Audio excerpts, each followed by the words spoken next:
एक समय गौतम बुद्ध अपने शिष्यों के साथ भ्रमण कर रहे थे। भ्रमण करते समय सभी एक स्थान पर विश्राम के लिए बैठ गए। समय बिताने के लिए भगवान बुद्ध ने अपने शिष्यों को एक कथा सुनाई। किसी नगर में एक व्यक्ति रहता था। उसने परदेश के साथ व्यापार किया। मेहनत फली, कमाई हुई और गिनती सेठों में होने लगी। महल जैसी हवेली बन गई।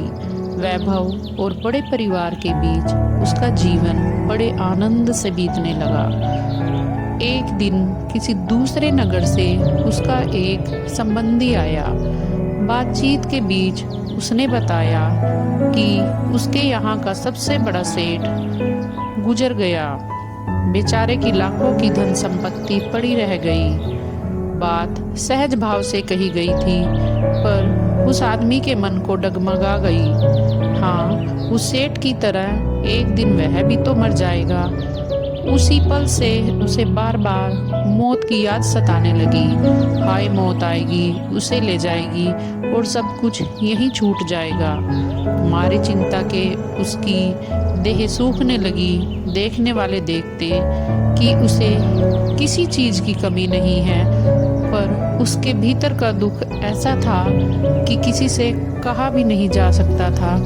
धीरे धीरे वह बिस्तर पर पड़ गया। बहुत इलाज कराया गया, लेकिन उसका रोग कम होने की बजाय बढ़ता ही जा रहा था। एक दिन एक साधु उसके घर पर आया। उस आदमी ने बेबसी से उसके पैर पकड़ लिए और रो रो कर अपनी व्यथा उसे बता दी। सुनकर साधु हंस पड़ा और बोला, तुम्हारे रोग का इलाज तो बहुत ही सरल है। उस आदमी के खोए प्राण मानो लौट आए। अधीर होकर उसने पूछा, स्वामी जी, वह इलाज क्या है?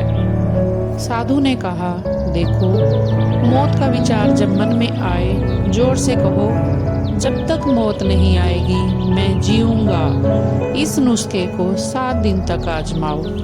मैं अगले हफ्ते आऊंगा। 7 दिन के बाद साधु महाराज आए तो देखते क्या है कि वह आदमी बीमारी के चंगुल से बाहर आ गया है और आनंद के गीत गा रहा है। साधु को देखकर वह दौड़ा और उसके चरणों में गिरकर बोला, महाराज, आपने मुझे बचा लिया।